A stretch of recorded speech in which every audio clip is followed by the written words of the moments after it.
Everybody ready? All right, ladies and gentlemen, welcome. Call our meeting to order. Again, I want to welcome everybody tonight to the meeting of the Merced City Council. We're beginning with an invocation from Pastor Joel Dorman of the Summit Church here in Merced. And Pastor Dorman, if you could also be so kind, sir, to lead us in the pledge when you conclude the prayer. Sir. Would you stand and bow your heads? Our Father, we thank you for this day that you have made. We thank you for the rain because you know how much we need it.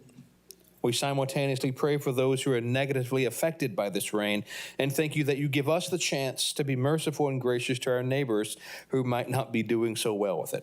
We thank you for our form of government, where we can elect people to represent us to carry on the business of our city and our state and our country. We pray your wisdom for them. We pray that while we may air our grievances and may do so even passionately, that we would do so with great respect, recognizing that the people we're addressing are those made in your image as well as we are. We thank you for tonight. We thank you for the chance to be able to engage in this format. And I pray this in the name of my Savior, Jesus. Amen. I pledge allegiance to the flag of the United States of America and to the republic for which it stands, one nation under God, indivisible, with liberty and justice for all.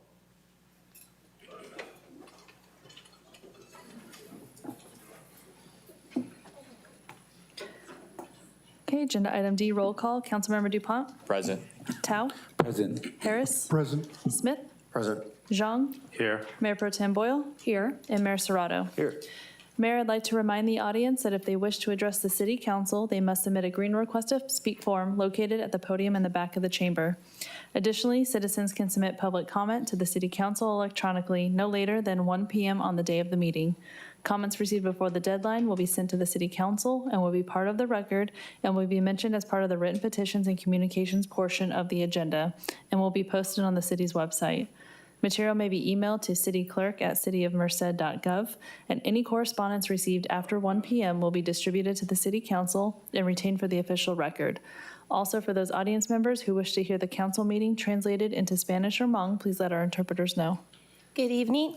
Hola, buenas noches. Me llamo Mirna Zárate. Soy intérprete en español. Si ocupan mi ayuda, voy a estar aquí sentada. Muchas gracias. 要让古多才了蒙的那么那，现在你是啥道路从西塔么那才了蒙了，就只古多本那国才了蒙了那我想到。 In accordance with Government Code 54952.3, it is hereby announced that the City Council sits either simultaneously or serially as the Public Financing and Economic Development Authority, Parking Authority, and/or successor agency to the Redevelopment Agency. City Council members receive a monthly stipend of $500 by charter for sitting as the City Council, and the Mayor receives an additional $100 each month as part of the adopted budget and Resolution 2024-78. The Public Financing and Economic Development Authority, Parking Authority, and successor agency to the Redevelopment Agency receive no compensation.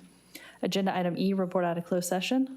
There is no report out of closed session. Okay, agenda item F, ceremonial matters. F1, proclamation, Ramadan recognition. Thank you, Jennifer. Two ceremonial items tonight, the first of which is honoring the Islamic holy month of Ramadan. We have members, Shahid Sohail from our local Islamic community. I invite you up, sir. And we also have folks from the Central Valley Council of American Islamic Relations. We'd invite you guys all up too. And give me a big round of applause when you guys come on.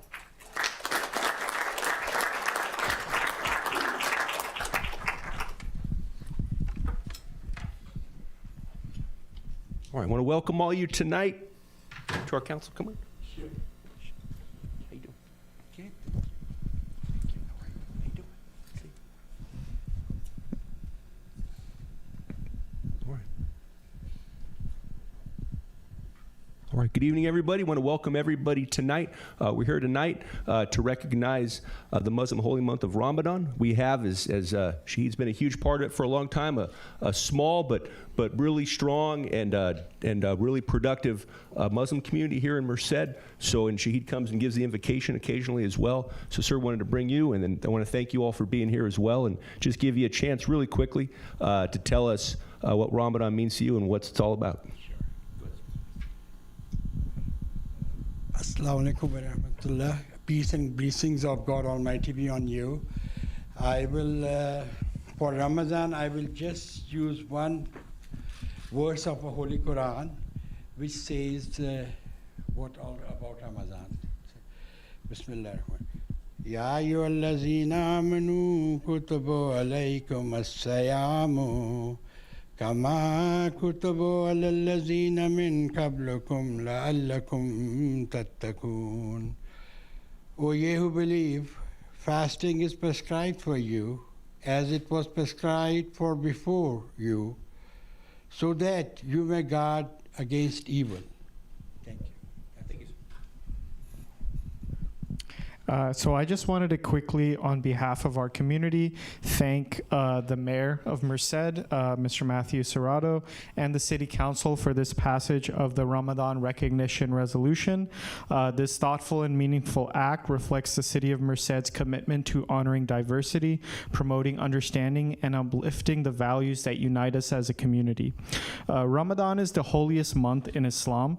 It's observed by Muslims worldwide, and it's through fasting from dawn to sunset. It's a sacred time centered on compassion, humility, gratitude, and service to others, values that resonate far beyond any single faith. By formally recognizing Ramadan, the City of Merced affirms the dignity of the Muslim residents and celebrates the shared principles of respect, gratitude, and a community that strengthens our city. We are grateful for the recognition and for the city's continued commitment to inclusion and mutual respect. This resolution stands as a symbol of solidarity and goodwill, reminding us that when we honor one another's faiths and traditions, we strengthen the fabric of our entire community. May this recognition inspire continued dialogue, understanding, and unity in Merced during this month and throughout the rest of the year. Thank you again. Thank you.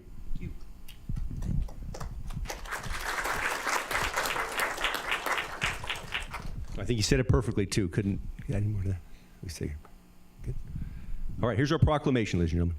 Whereas Islam is one of the world's major religions with over 2 billion Muslims across the globe and is an integral part of our shared human heritage, and whereas the Muslim community in Merced reflects the city's cultural, ethnic, and religious diversity, with Muslim residents, families, students, and workers contributing meaningfully to Merced's social, educational, civic, agricultural, and economic life. And whereas the City of Merced is committed to fostering an inclusive, welcoming, and respectful environment for residents of all faiths by recognizing religious observances and promoting civic engagement, mutual understanding, and community unity. And whereas Muslim Americans have played a vital role in the history and development of the United States, making significant contributions in agriculture, education, medicine, science, business, public service, and civic leadership. And whereas Ramadan, the holiest month in the Islamic calendar, is observed by Muslims worldwide as a period of fasting, prayer, self-reflection, and increased acts of charity, reinforcing values of compassion, generosity, self-discipline, and service to others. And whereas the observance of Ramadan in 2026 is expected to begin at sunset on February 18th, 2026, and to continue for 1 lunar month, during which Muslims fast daily from dawn until sunset. And whereas Merced's Muslim community actively contributes to the well-being of the broader community through charitable efforts, volunteer service, interfaith engagement, food distribution, and community-building initiatives that strengthen social cohesion and collective care. Now, therefore, I, Matthew Serrato, Mayor of the City of Merced, on behalf of the Merced City Council, do hereby recognize the observance of the holy month of Ramadan. The City of Merced formally recognizes this sacred time and extends its respect and best wishes to Muslims in Merced and all around the world. Thank you.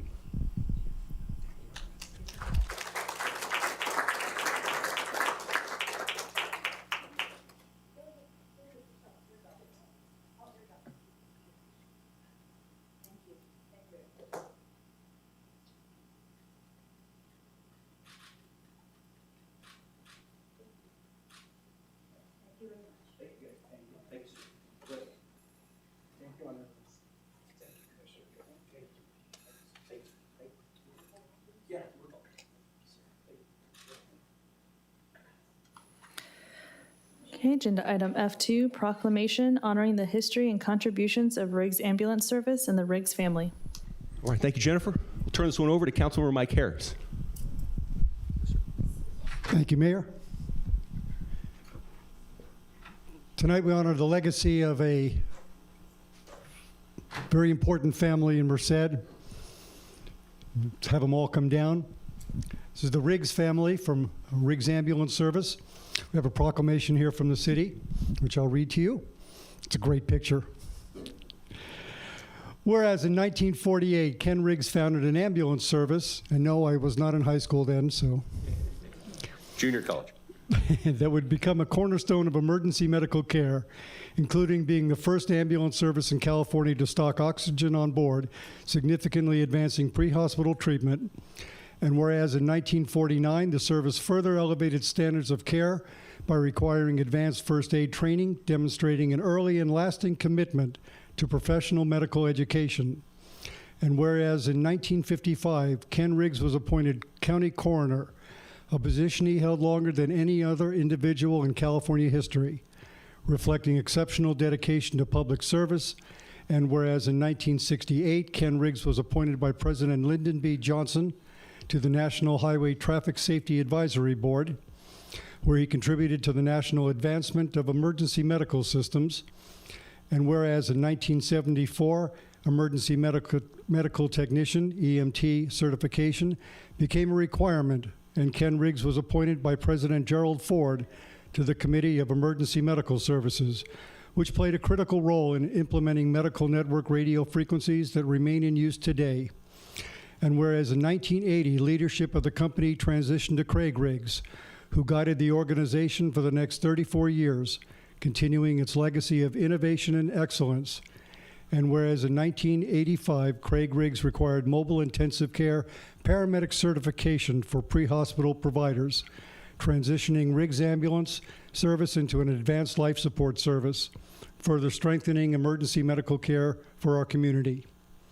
Now, therefore, he, Matthew Serrato, Mayor of the City of Merced, on behalf of the City Council, hereby recognizes and honors Riggs Ambulance Service, Ken Riggs and Craig Riggs, for their pioneering leadership, unwavering commitment to emergency medical services, and lasting contributions to public health, safety, and the advancement of pre-hospital medicine.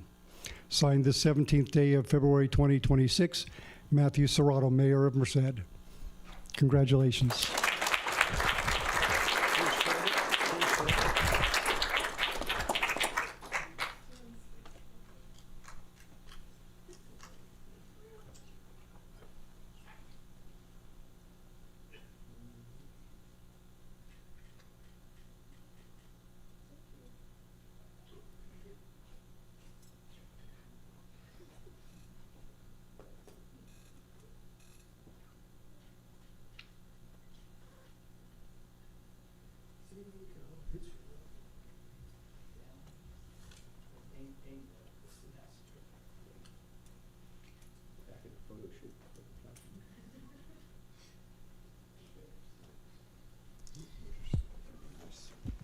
Very cool.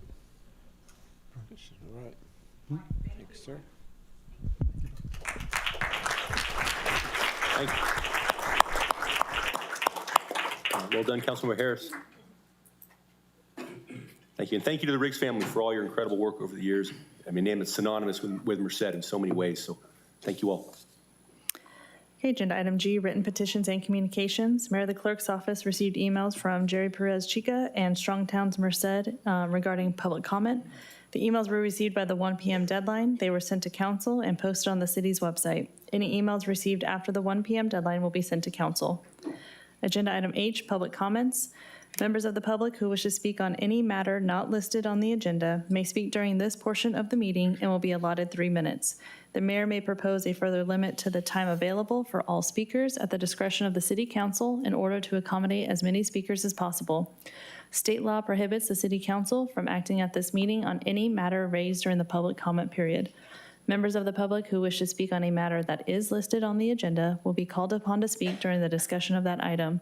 And Mayor, I currently have 4 request to speak forms. All right. Thank you, Jennifer. 3 minutes each and call the speakers. Okay, if I can get the speakers to the podium to my left, Jeremy Jenkins, Francesca Lopez, Karthik Prasad, and Israel Salgado.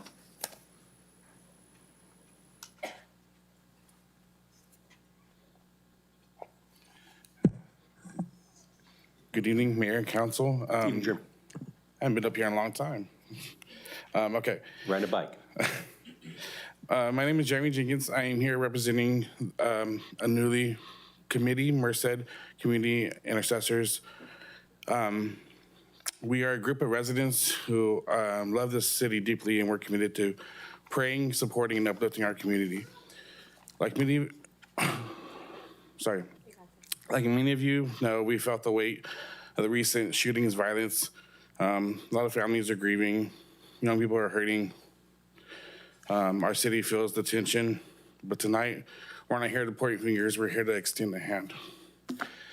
Public safety is important. Law enforcement plays a vital role. City leadership plays a vital role. But restoring our city is not just on the council and not just on the police department. It's on all of us. We believe unity is missing. And as the community intercessors, we've been gathering, praying, encouraging, bringing peace, standing in the gap for our neighborhoods. We've been not coming with criticism, we're coming with collaboration. We want to partner with city leaders, schools, churches, nonprofits, and law enforcement to help rebuild and trust and strengthen our community from the inside out. Thank you. Hi, good evening, everybody. Thank you. I apologize. I'm a little bit nervous. First time I've ever done this. If you want, you can pull the microphone down. You don't have to, Yes. but you can if you want. Is that better? Yeah. Okay. It's up to you. Good evening. My name is Francesca Mares Lopez, and I'm also with MCI, with Merced, Merced Community Intercessors. I also deeply believe that violence doesn't start overnight, and healing won't happen overnight either. When leadership and community stand together, visible, unified, and consistent, something shifts. We're asking for open communication opportunities to collaborate. Let's host positive community gatherings. Let's create safe spaces for dialogue. Let's support youth programs and mentorships efforts together. Let's uplift our community together. Merced belongs to all of us, to every one of us in here. And if we work together, not divided, not defensive, but united, we can bring positivity back. We can restore hope, and we can take our city back in the right way. So thank you for your time, and we look forward to working together. Can I see a question real quick? Do you guys have any upcoming events? We do. So it'll be for this Saturday, the 21st, from 10 a.m. to 12 p.m. at Ballpark, and we are praying that God holds the rain back, and if not, though, we have a plan B. What's going to happen on Saturday? So Saturday will be the community prayer event, and we are asking all churches to come together as one. We will be out there praying for our city.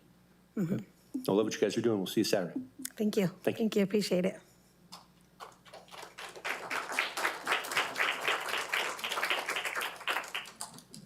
All right, Mr. Prasad, the update from our nation's capital.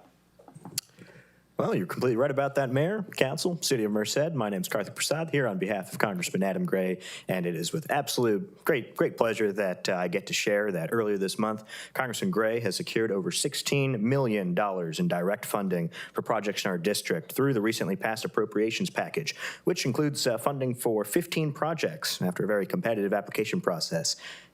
Information on the projects funded and the amount appropriated for each can be found at our website, gray.house.gov. And we're very pleased to share that in Merced, we secured $850,000 for Childs and Canal roadway construction and $3 million for Bear Creek Infrastructure and Flood Protection Initiative. It's just an absolute, just in a time like today where the federal government's a little tight around the purse strings, it is incredible that we were able to secure funding for all 15 projects that were submitted to us. And we're very proud to have partnered with the city to make this happen, and we're looking forward to the next opportunity to apply for community project fundings this spring. Our office will begin accepting applications once the Appropriations Committee issues guidance on this year's process, which usually happens around this time, middle of February, but can be as late as March. We'd be happy to assist the City of Merced secure funding for community projects, as we were able to secure funding for every single project that was submitted to us. So it's really great to hear and to see. In addition to all that, Representative Gray signed onto a letter with Representatives Costa, Valadeo, and Fong asking Governor Newsom to modernize operations of California's water systems. Congressman Gray also co-led the Feed Our Veterans Act, which ensures veterans would again be exempt from having to meet SNAP work requirements to receive benefits. The Congressman also co-led the SNAP Online Access Act to direct USDA to make SNAP online purchasing program permanent, and co-led the PRECISE Act, a bill that makes loans more available for precision agriculture technologies. The Congressman also co-sponsored H.R. 2598, the IDEA Full Funding Act, which is a bicameral bill that enforces the full funding of the Individuals with Disabilities Act, and is also co-sponsoring the Farm and Family Relief Act. As always, it's been a super, super busy start of the year for us, and it's only going to get busier. And if any members of the council or members of the public present know anyone who's got some issues with the federal government, of which I'm sure there are many, don't hesitate to send them our way. We're more than happy to help them out. 602 West 20th Street, just around the corner. Thank you. All right, you're going to regret saying that.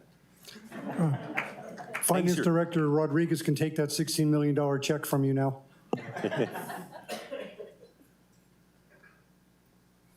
You're going to get out of line. You duly say a good job.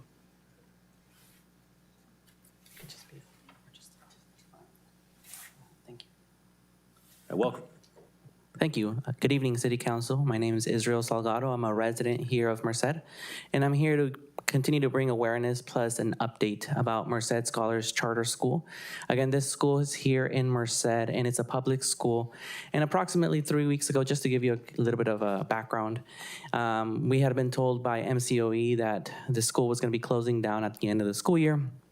When we found that out, the parents, we decided that we were not going to just take that information and just go with it. We decided that we were going to continue to advocate for our students. And we came here to City Council. We reached out to parents. We reached out to MCOE and let them know that we were really proud and wanted this program to continue. And we believed that there was going to be a lot of potential enrollees. And we kept advocating for our students. And thankfully, this past Friday, they've went ahead and changed their mind, and they're going to go ahead and continue this school for the upcoming 2026-2027 school year. So they've now opened registration for students. Of course, we still want more students to register for the school. To give you more further background, right? This program is a dual language academy.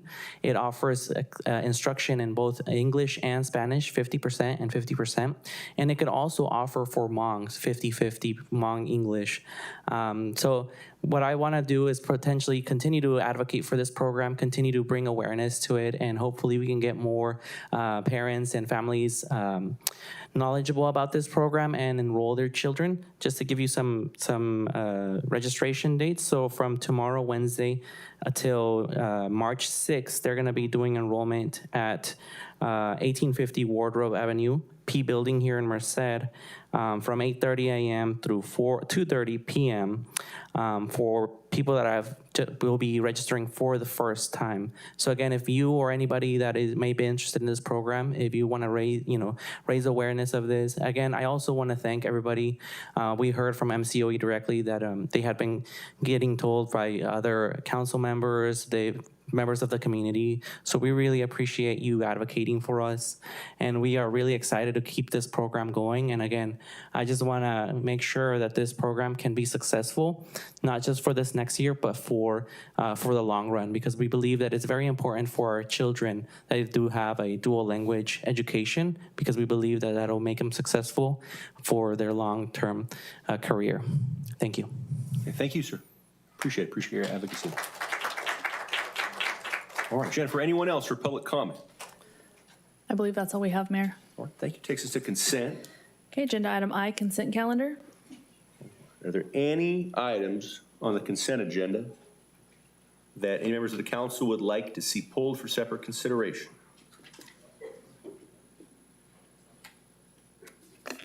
Jennifer, anything from the public? I don't have anything, Mayor. All right.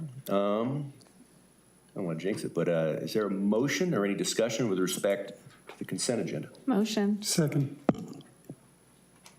Call for the question quick, Jennifer. Okay, I have a motion by Mayor Pro Tem Boyle and a second by Councilmember Harris. The motion will include agenda item I-8, the introduction of ordinance 2588, An ordinance of the City Council of the City of Merced, California, amending Chapter 10.50.010, Establishment, and Agenda Item I-9, the introduction of Ordinance 2589, an ordinance of the City Council of the City of Merced, California, amending Chapter 10.20.190, warrants, stop signs, and Agenda Item I-10, the adoption of Resolution 2026-09, a resolution establishing the administrative remedies procedure for challenges to fees, charges, and assessments. Mayor and council, please cast your votes. Okay, and the motion passes unanimously. All right, thank you, Jennifer. On to our action items. Okay, agenda item J, action items. J1, approval of a resolution affirming city council committee assignments and appointments to regional organizations and joint powers authorities. All right, thank you, Jennifer. All right, so to J1, this is the City Council Committee Assignments Reorganization. Turn it over to Councilmember Smith, unless there's another staff presentation. I'm happy to speak to it, but maybe I should defer to the city attorney first to make sure he didn't want to make any preamble comments. All right. No preamble comments, thank you. All right, thank you.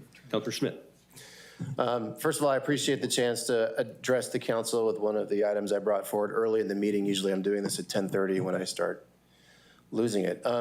So team, this is you. We spoke the last 3 or 4 meetings about creating a new system of standing committees where meetings will happen in accordance with Brown Act procedures, but also continuing the informal ad hoc committees, which are merely advisory and are staffed by a less of a quorum of the 7 of us. So this is the resolution we discussed that does basically 4 things. First, it will set the standing committee roster. Second, it will dissolve a number of the former subcommittees that are either have been condensed into the standing committees or are obsolete in light of our earlier discussions. And then on the ad hoc committee side, we'll be affirming the continuing operation of a few committees, and I've got one here, a subcommittee that I think is an ad hoc subcommittee that's ready to be dissolved. Also on the final page, confirming the appointments of our representation on various JPAs and other regional organizations. I will tell you that I drafted the resolution with input from the city attorney's office. The committee and representative assignments was initially my attempt to take the existing rosters and slot it into the new seats that we all created. Mr. McBride and Ms. Parsley provided some input to double check me. And so this is sort of where we are for discussion by this group. I will say that for the most part, the prior committee rosters slotted over pretty directly into the new proposed standing committee membership, with one exception. The new Finance and Economic Development Committee is, at least in my view, perhaps an amalgam of the Finance and Budget Committee and also the Economic Development Committee, which in that particular case would have 5 council members potentially eligible to fill 3 seats. So we can maybe have a discussion about that. Also, Councilmember Tao is now with us, and our former colleague, Mr. DeAnda, had sort of not wanted to be a full participant in a lot of committees, so I think we might want to listen to Councilmember Tao as to whether or not he would like to join in a slot that currently is not held by the District 2 representative. So that's my preamble comments. Open to your thoughts on the draft or wherever else you guys would like to go. Okay. Jennifer, anything from the public on this? We don't have anything, Mayor. All right, any initial thoughts, questions? I think that Councilor Smith tonight, it's just to set it seems like the big point will be to set the composition of the standing committees. That and dissolve committees that are not being carried forward, and also reaffirm the ad hoc committees pursuant to our new policy C8. Okay. All right, so again, looking at the standing committees, and again, this will be the composition through the end of the year, and then for next council term, 27-28, they'll be readdressed. But public safety, currently Boyle Smith Harris, Public Works, Roads, Infrastructure, currently Serrato, Boyle, Smith. Ethics and Governments, currently Serrato, Harris, DuPont. South Merced, Zhang, DuPont, Tao. And then Finance, as you note, potentially putting together the current Budget Subcommittee and the current Economic Development Subcommittee, up to 5 on that. Myself, Mayor Pro Tem Boyle, Zhang, Smith, and Councilmember DuPont. Just doing the math, there are being 5 committees, 3 members on each, that's 15, 7 of us. So I think each of us should be on 2, and then 1 person would have to be on 3. So I think the kind of the preliminary thing is everybody, if everybody's okay with the 4 that already have 3, as Councilmember Smith notes, I think that also potentially sets up the math pretty good to have everybody on 2 if they so desire, and then 1 person will be on 3. So if we... Yeah, so I mean, I'll just volunteer. So I would be willing to step down voluntarily from the new Finance and Economic Development Committee for a couple of reasons. I'm on a few of the ad hocs already. I'm already on Public Safety and Public Works. I would like to stay on those. And then just candidly, you guys have watched, my firm has taken on another client who's involved in development in Southeast Merced. So I think from that perspective, it would make sense if I stepped away from the committee and maybe make the math, as the mayor said, a little bit easier. Okay. So that takes us down to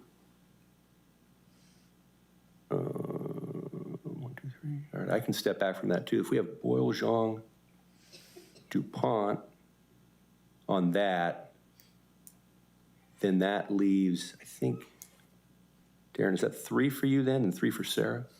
Yeah. Okay. It was here from Councilmember Tao where he might be interested in jumping in. Yep. So we need a second for Councilmember Tao. Councilmember Tao, is you interested in finance and economic development, or is there another one that interests you more? Yeah, maybe I'll be on to be in that committee. So okay. Yeah. All right. So Councilmember Tao is interested in finance and economic development. That makes there. Councilmember Zhang, are you interested in finance, economic development, or is there another one you'd be more interested in? I would love to stay on that. Okay. That puts you at 2. So if we have Zhang, Tao, and then either Councilmember DuPont or Mayor Pro Tem Boyle, which I guess currently both of you would have 3, including finance and economic development. Is there one of you who are particularly interested in that or willing to step aside through the end of the year until we redo everything? I personally would like to stay on the ACTAV and finance. Okay. I'll defer to the Mayor Pro Tem.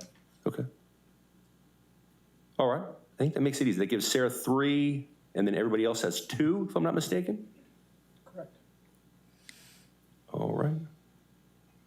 So Public Safety, Boyle, Smith, Harris. Public Works, Serrato, Boyle, Smith. Finance, Economic Development, Boyle, Zhang, Tao. South Merced, Zhang, DuPont, Tao. Ethics, Serrato, Ethics and Governance, Serrato, Harris, DuPont. Okay. Any quibbles over that? Anybody have any alternative suggestions? Is everybody okay with that for the remainder of 2026? Sounds like the solution. All right. Okay, so incorporating, we have that, and then the other requests as well. Anybody have any issues with the other request? That's to dissolve the other subcommittees that are listed, and then also to affirm the ad hocs, and then to dissolve the ad hoc related to Riley Park, which, yeah, that's been inactive for a while. Or any discussion with respect to those items? Okay. Hearing none, unless there's anybody who has any other issues, any desires for different assignments, we entertain a motion to approve this in its entirety. Well, I wrote the resolution, but I'll make the motion. I'll move to approve the resolution with the changes that we discussed to the Finance and Economic Development Committee, with that composition being Mayor Pro Tem Boyle and Councilmembers Zhang and Tao. All right. Is there a second? Second.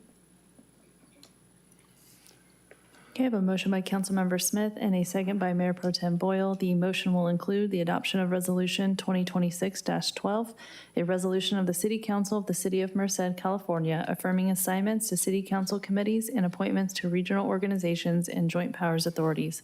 Mayor and Council, please cast your votes.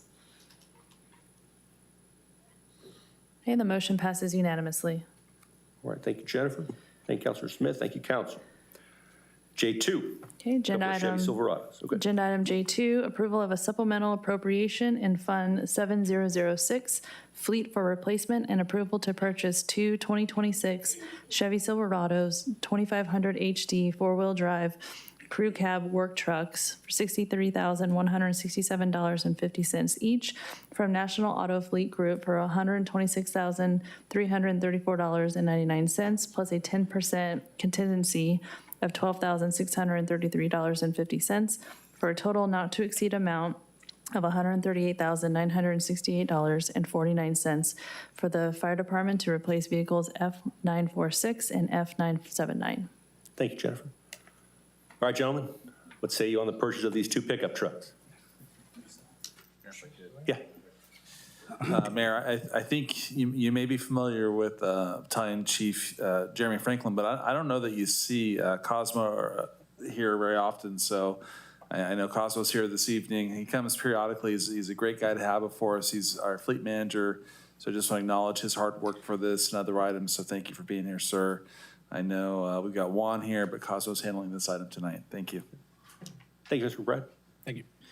Yeah, so these two trucks are replacing two vehicles that are past their 15-year expected life. They're over 20 years old. A lot of they're high mileage vehicles or diesel engines that are starting to become a problem maintenance-wise, and it's leaving the fire department kind of at the mercy of if they're reliable vehicles or not. So we'd like to get those replaced with reliable vehicles that are going to make sure that they make it out to the calls on time and without any issues. How many miles are on these trucks? Over 100,000 for each of them. All right, anybody have any questions? Okay, Jennifer, anything from the public on the side? We don't have anything, Mayor. Back to council for discussion and/or action. Move to approve. Second. Okay, I have a motion by Councilmember DuPont and a second by Mayor Pro Tem Boyle.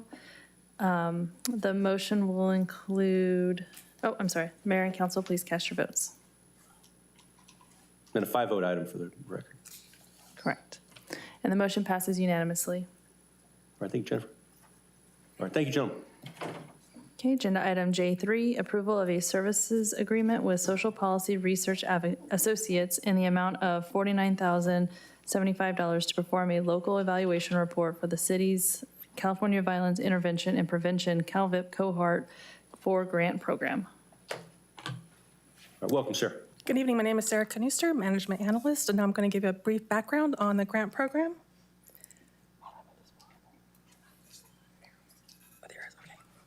I'm going to start with some acronyms that we use frequently with this grant program. We have the BSCC, which stands for Board of State and Community Corrections. CalVIP is short for California Violence Intervention and Prevention. ONS, Office of Neighborhood Safety. LEP, Local Evaluation Plan. LER, Local Evaluation Report. And PSS, Peer Support Specialists. Back in July of 2022, CalVIP put out a request for proposals for their Cohort 4 program. Proposals were required to demonstrate how our program would meet BSCC requirements. This was a supportive wraparound grant program aimed at helping youth who were either justice involved or at risk.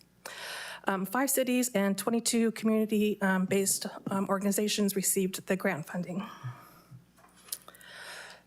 The Calvert grant required 50% grant through, or I'm sorry, required 50% of the grant award be passed through a non-law enforcement agency.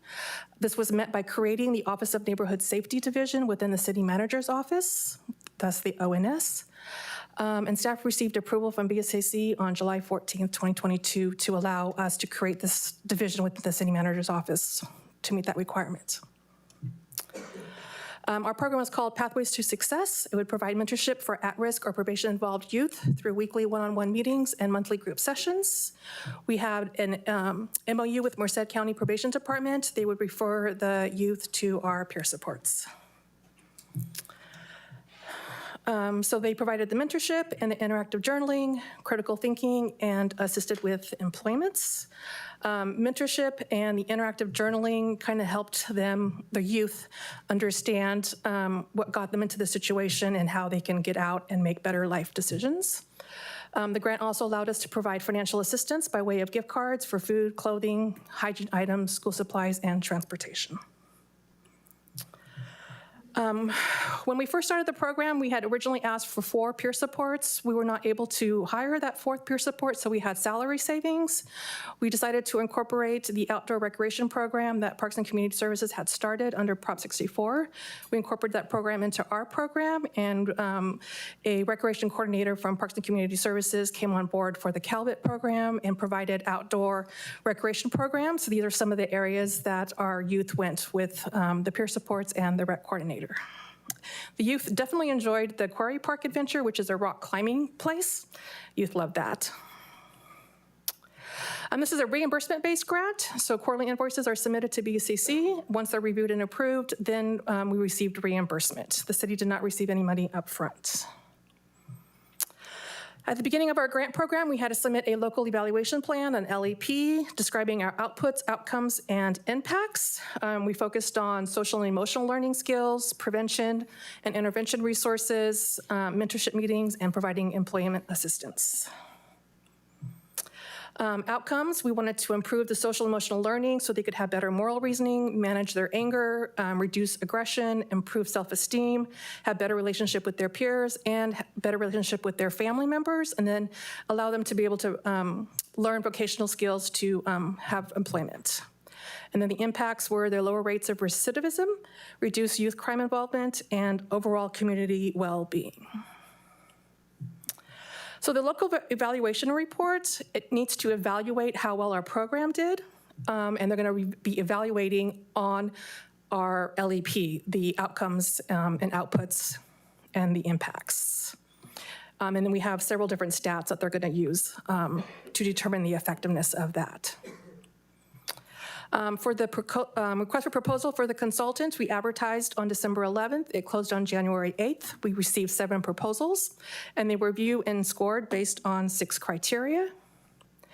I have these criteria here. Did a consultant provide good understanding of the project? We were looking to make sure that the consultant basically reiterated what we were asking for in their own words and showing that they completely understood what we were asking for.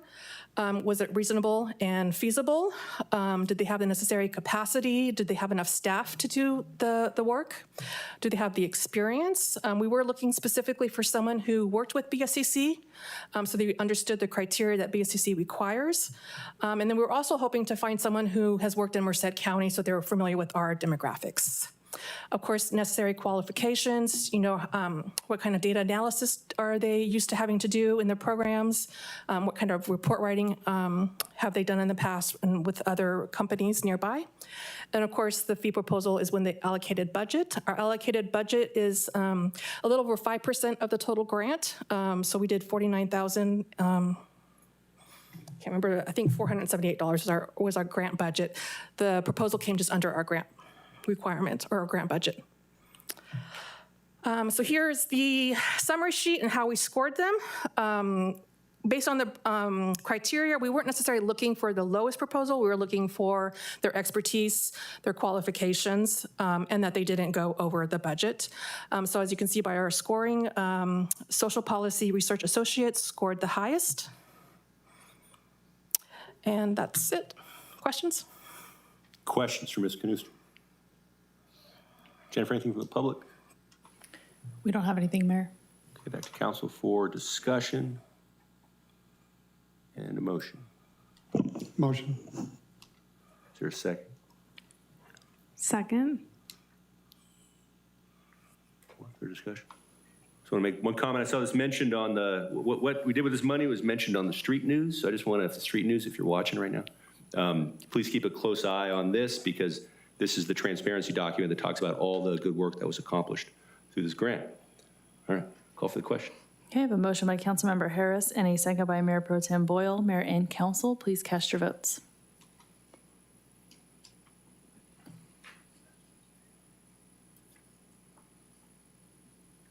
Do I need to reset it? Okay, give me 1 second. Okay, Mayor and council, please cast your votes. Okay, the motion passes unanimously. Thank you. All right, thank you. Thank you, sir. Thank you, Jennifer. Okay, agenda item J4, approval of a professional services agreement with JB Anderson Land Use Planning and a deposit and reimbursement agreement with Lions Investments, a California limited partnership for preparation of an environmental document for the University Industrial Park to change the general plan land use designation and zoning classification of approximately 376 acres at the southeast corner of Campus Parkway and State Highway 140 in the amount of $210,486. Thank you, Jennifer. Mr. Mendoza. Good evening, council, members of the audience. Francisco Mendoza, Senior Planner. So the item that you have before you right now is in regards to agreements for environmental services for a specific project. So the project is the University Industrial Park. You won't be looking at the project. You'll be looking at the agreements for the environmental services, but I am going to talk about the project just because it relates to the scope of work with the agreement. The project will come back to the council later on. It'll go through the proper natural process, which includes going to Planning Commission, City Council final action, public hearing, and doing the environmental analysis. So the project that's shown here on the bottom right is located in Southeast Merced, as shown through the star. Here's a closer look at the project site. So it's not everything that's outlined in red, it's a portion of it. So it would be the western and southern portion. And this is located east of Campus Parkway between Highway 140 and Mission Avenue. This aerial image just provides a little bit more context as to what's around the site. So that includes some existing subdivisions to the west, a recently approved subdivision to the southwest for 550 plus units, and then 2 shopping centers a little bit closer to Highway 99. So that includes Campus Parkway Plaza, which has the Hilton, and then also the Gateway Shopping Center where Tractor Supply and Chipotle is located. This slide here, just kind of quick glance of the land use as it exists. So as you can see, the general project area, all in blue, that indicates that the property is zoned for industrial. And here's a closer look at the specific parcels that are involved with the University Industrial project, with the University Industrial Park. So again, that's everything east of Campus Parkway between Highway 140 and Mission Avenue. So there's about 18, 19 parcels involved, those that are outlined in red, and for a total of about 375 acres. Again, existing land uses blue indicates industrial, and this here is the proposed land use. So as you can see, there's quite a bit of changes, a lot more colorful.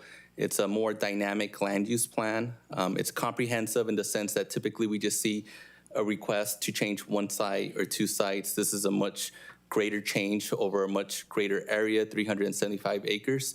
But to kind of give you an idea of how the land use is coordinated, so purple, which working our way from the top to the bottom, is business park, and that's typically, you'll see those in communities that have universities, allows for research and development facilities. It's kind of like a hybrid of light industrial and office commercial. At the corner of Campus Parkway and Girard, you see 2 red parcels. That would be general commercial, so allows for a broad range of commercial uses. And then everything else, essentially residential. So that would be the parcels shown in brown, in orange, and yellow, and so at different densities. So the parcel shown in brown, parcel number 5 at the center, would allow 12 to 24 units per acre. The parcels shown in orange, 6 to 12 units per acre, and in yellow, 2 to 6. So residential-wise, quite a bit of housing could come online. You'd be looking at somewhere between 1,000 and 2,300 residential units. Because it's more than 500 units, that triggers what's called a water supply assessment, and that's included in the scope of work for the environmental studies. So that's just a quick glance at the project, University Industrial Park. And again, it's currently in the early stages. It'll come back to the City Council in the near future. Right now, we just want you to focus on the agreements. So there's 2 agreements that you'd be taking action on. The first, the design and professional service agreement, that would be with JB Anderson. So JB Anderson currently has several projects with the city. They're currently working on 3 annexations in North Merced. That includes Artisan, Baxter, M Street. There's an annexation in South Merced, which would be CP 42 North. And they've done other projects such as the Bellevue Ranch Master Plan update. So they have a lot of institutional knowledge with the community. They understand our process, our personnel. And then the other agreement would be the deposit and reimbursement agreement. So that would be between the city and the property owner, which is Lions Investments. And so that would be for a little over $230,000. And that would cover 2 things. It would cover the services for JB Anderson, and it would also cover staff time, which is called a contract management fee, which is 10% of the cost of the professional service agreement. So that concludes the presentation. Kind of brief. Just a reminder, because it's a budget-related item, it requires 5 votes for approval. I'm available for any questions you may have, and then the applicant's consultant is also on the line virtually for any questions you may have of them. Okay. Thank you, sir. Appreciate the very good presentation. Questions? Jennifer, anything from the public? We don't have anything, Mayor. Okay, back to council for questions, comments, discussion, or a motion. Councilmember Smith. Make a motion to approve. Okay, is there a second? Second. All right, Smith and DuPont, is there any discussion, any questions, comments, any discussion on the motion? Okay, hearing none, Jennifer will call for the question. We have a motion by Councilmember Smith and a second by Councilmember DuPont. Mayor and council, please cast your votes.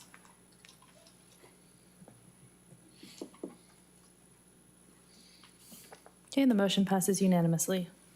Thank you. Next item. Okay, agenda item J5, approval of additional contingency in the amount of $53,190.80 for additional work, which is reflected in change orders 3 with Mid-Cal Pipeline and Utilities, Inc. for the Craig Drive Sewer Main Project number CP 250064. Thank you, Jennifer. Mr. Jordan, the Craig Drive Sewer. Good evening, Change Mayor, council members. If you recall, in fall of 2024, the staff was notified of failing septic tanks on Craig Drive by the residents. Developing situation, the engineering department designed the installation of a new sewer line and determined that the existing water main needed to be upgraded as well. On April 7th of 2025, council approved the construction contract with Mid-Cal Pipelines and Utilities. The work performed included installing a new 6-inch sewer main, sewer manholes, abandoning existing 4-inch and 6-inch water mains, installing a new 8-inch water main, fire hydrants, and 6-inch ductile iron pipe, some curb and gutter, and sidewalk included. During the construction months, it was discovered that the road was failing due to weather and poor structural sections of the road. Unfortunately, the road became unsafe and needed to be repaired. Staff secured a quote from Mid-Cal Pipeline to patch the roadway to bring it to a drivable condition. Change order 3 before you tonight reflects that additional work associated with paving of Craig Drive. Staff is recommending the council's approval to increase the contingency for this contract with change order number 3 to close out this project. I'm here to answer any questions you might have. Okay, thank you, sir. Questions for our city engineer?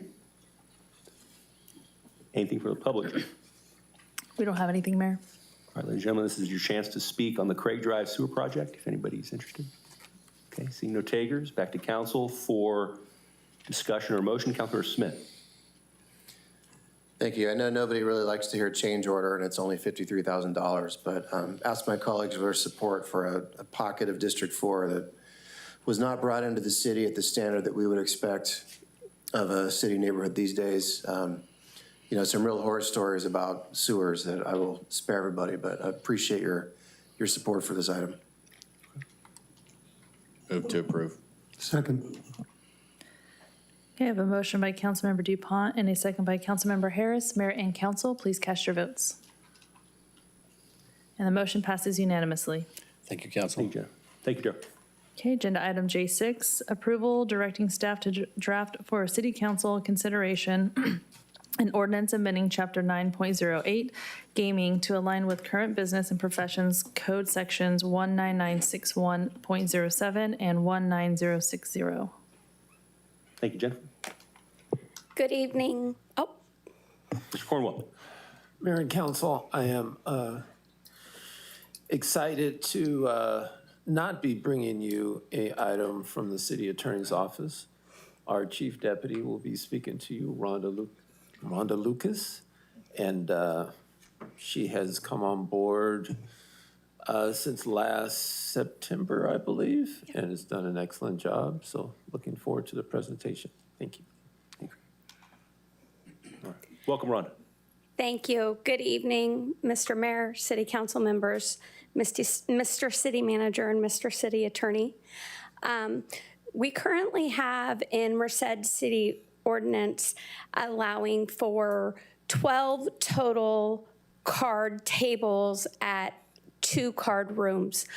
In 2024, the state legislature amended state law and allowed for a new structure to increase the number of card rooms available within our city's limit.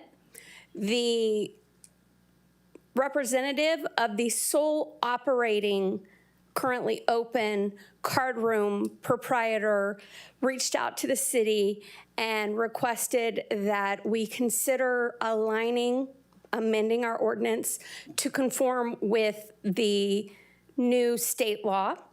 And that is what brings us here tonight. And we are seeking direction from you as to whether you want us to explore ways in which we would ultimately, with your approval and direction tonight, bring forth an ordinance for adoption that would align our existing ordinance to the current state law.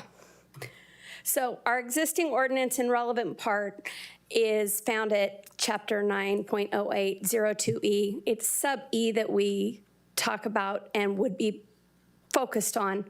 As you can see, we currently have 12 card tables that can be allowed within our jurisdiction. Presently, those card tables are divided evenly amongst the 2 card rooms. And as I said, while we do have 2 card rooms that are permitted, only 1 is open. And so really we have 6 card tables right now that are open and available for use. In effective January of 2024, California adopted a law that provides a framework that will allow for a gradual expansion of card tables if we so choose to have our ordinance amended to reflect state law in the following manner. This is how it would work in Merced. Again, if you direct city staff to change the ordinance. Once the ordinance takes effect at some point, probably in 2026, I'm assuming, you could increase 2 additional tables within the first year. You would then increase 2 additional tables every 4 years thereafter, so that by 2042, within the city of Merced, we would have a grand total of 22 card tables being allowed to be operated. Importantly, whether those tables actually come into operation will depend on the proprietor of the card room establishments seeking to bring them online. And we will have full discretion and our normal due process at the conditional use permit level going up through planning, amending their business license. Right now, they can't even ask or request for an additional card table because we're at our limit. So if you direct staff to pursue this, the ordinance would, in all likelihood, look something very similar to this, but it doesn't mean that the card tables would come online right away. That is still up to the owner of the card rooms. And again, the city would have full discretion through its normal permitting and use requirements to ensure they're in full compliance with other provisions. As noted, and this is pulled pretty much from existing state law, it cannot exceed 10 tables above what is in operation right now, so it would never exceed 22 card tables. As I just addressed, anytime a card room initially increases the number of card tables, in order to even be able to ask us, they have to prove to us that they are in full compliance, they're fully up to date on all of their taxes and fees and everything that we require within their conditional use permit. And they have to document that to us. And then in addition to that, as I've mentioned before, probably beginning with planning department, we would begin the process of a conditional use permit amendment and go up through that normal process if they made such a request. Importantly, you guys still have all of your other authority should you direct us to change the ordinance. We also get to work in tandem with the Department of Justice, and prior to the ordinance coming to you guys for first reading and consideration of adoption, the state of California would get a copy of it and they would comment on it, and we would they in essence have to approve what we would then put in front of you, the city council, for consideration and adoption. So this is just the very first step in a long process and a lot of back and forth with the state in all likelihood. Again, once we receive comments and approval from the Department of Justice, we would then formally introduce it to City Council for your consideration and first reading and ultimately adoption. Are there any questions? All right, questions for Chief Deputy City Attorney Lucas? Councilor Smith.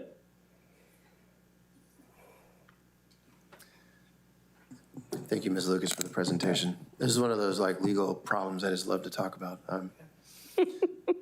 Can you go back to your slide that showed the existing City of Merced ordinance? It was towards the beginning.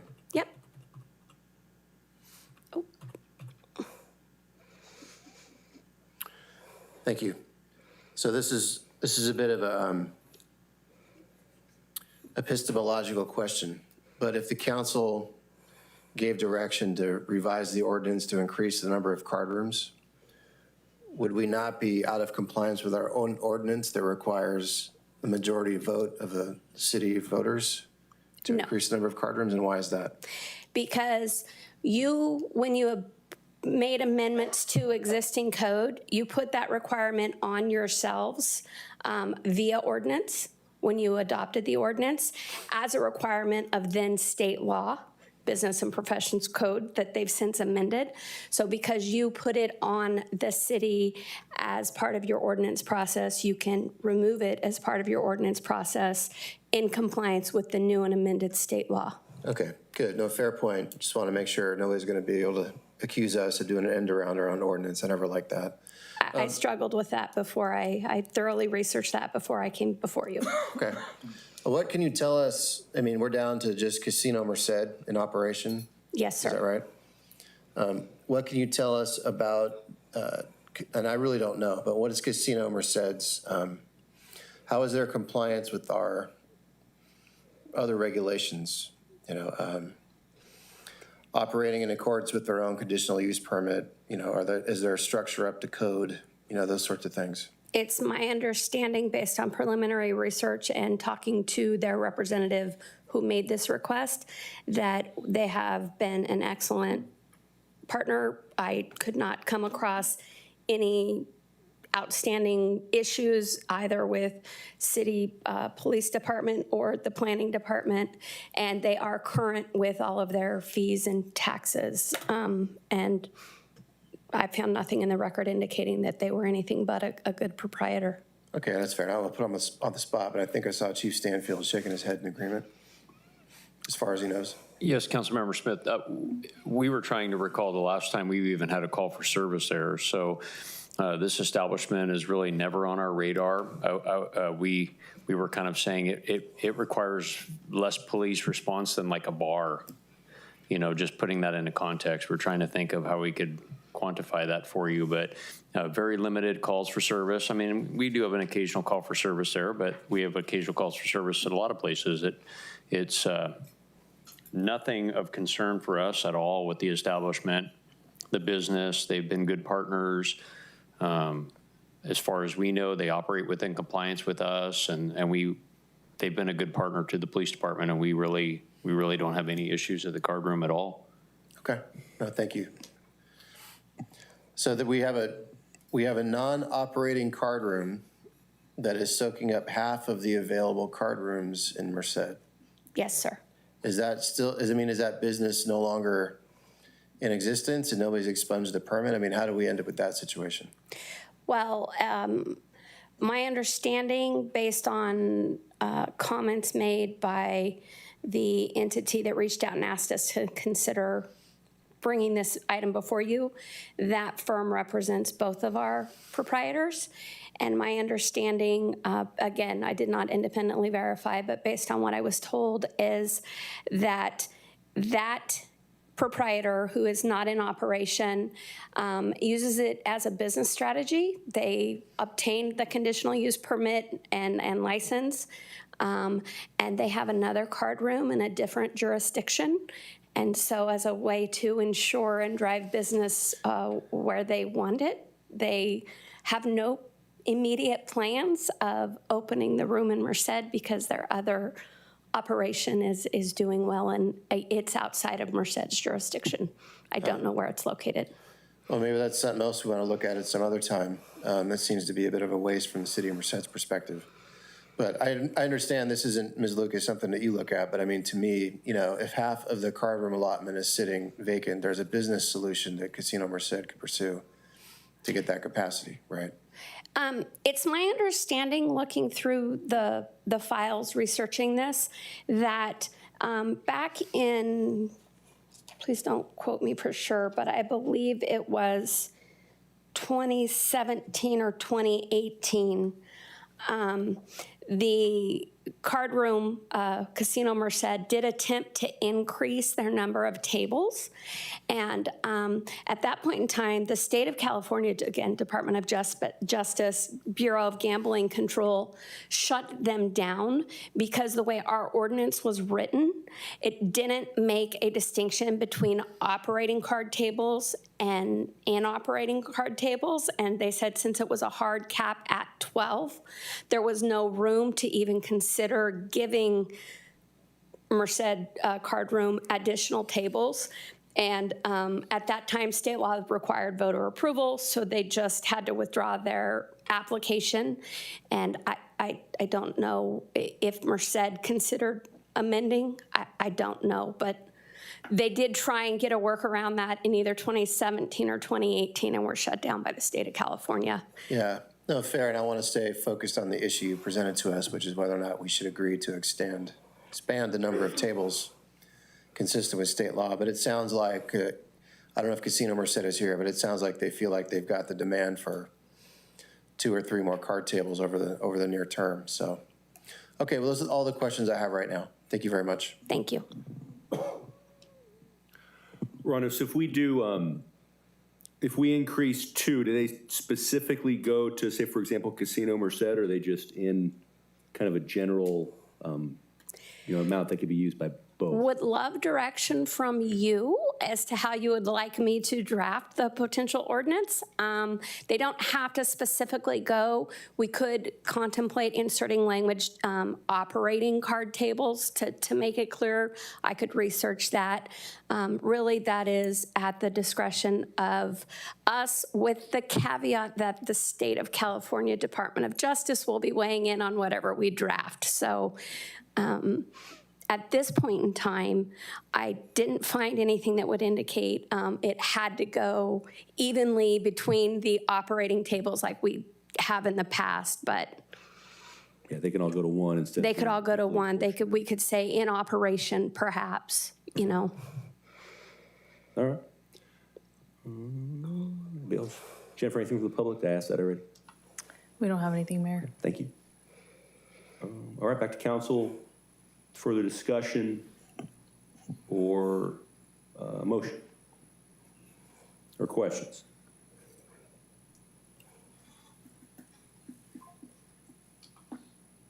Councilmember Smith? Thank you. I mean, it seems to me this is worth pursuing with the caveat that I like to reserve final judgment, but we've got a local business that is not in trouble with code enforcement that's asked for our help to expand their business. Sitting here, I don't have any reason to be against an operating card room. So I think it's worth seeing if there's a way that we can, consistent with state law, expand the number of tables. I think I'd take where the mayor may or may not have been going, but I'd like to see it go to operating card rooms and not have it be a benefit that doesn't really help anybody, kind of like a lot of our cannabis program. So take a lesson learned from there. That's where my thinking is. All right.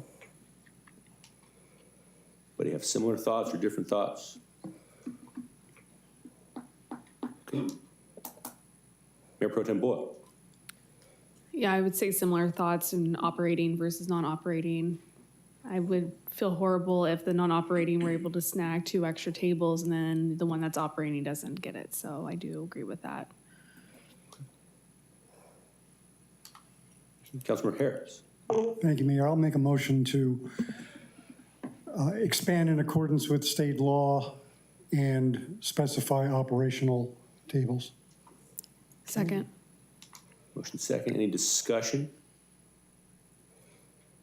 Okay, seeing none. Jennifer. Okay, I have a motion by Councilmember Harris and a second by Mayor Pro Tem Boyle. Mayor and council, please cast your votes.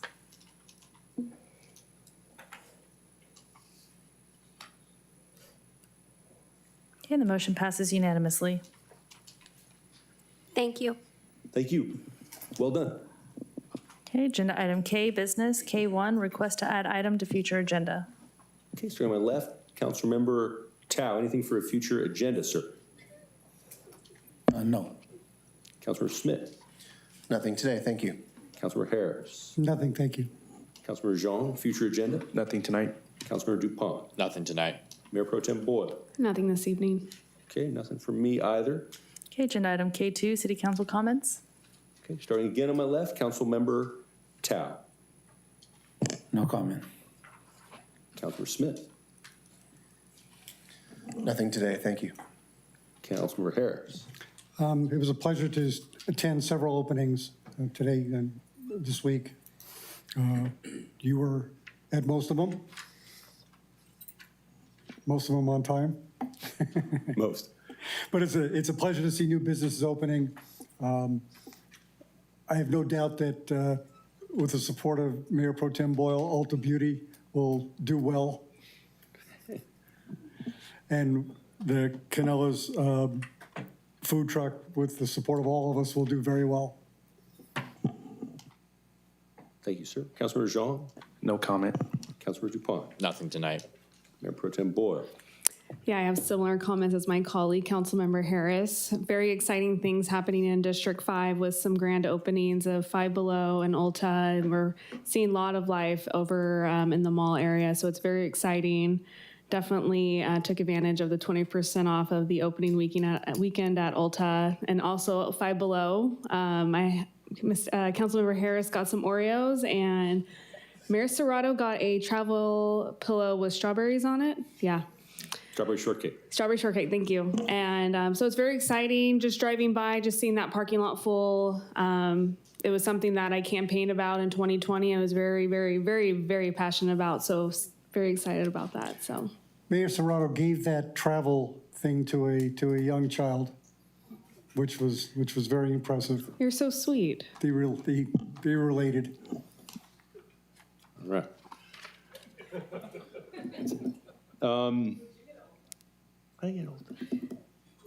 I got a gift certificate for my girlfriend. Thank you everybody for, again, all the hard work. Everybody who's put all the work in to the mall over the years is really starting to come to fruition. So I think it's really exciting for the community and to see everybody out there just excited about it too. It's a huge uplift for our community. So again, thank you everybody for working on this for a long time. I just wanted to also uplift what's going on Saturday. The group, Mr. Jenkins and all them, they got a group that's coming together. They're using it as a community prayer, but that's kind of the backbone of it. Really is a way to address some of the the unfortunate violence that's been going on, especially in January in our community, and really trying to raise community awareness and bringing people together as a way. So if anybody has a chance to get out there, Saturday 10 to 12 at Bob Hart Square, and hoping, we'll see, but maybe we need some change, and there needs to be some cultural change in the way we, especially our young people in this town, respect each other and respect our community. So hoping for some progress through that. Yeah, I'm not sure if weather permitting or not, but the Bear Creek Yacht Club has their cleanup on Saturday as well too. Okay, I think that's it, Jen. Okay, agenda item L, adjournment. Mayor, if I may. Yes. I'd like to adjourn tonight's meeting in memory of Joel Knox. Joel Knox was a long-term resident of District 1 and a great advocate and supporter for District 1 in the Golden Valley area. So would like to adjourn in his memory tonight. Second. Okay, I have a motion by Councilmember DuPont and a second by Mayor Pro Tem Boyle. Mayor and council, please cast your votes. And the motion passes unanimously. All right.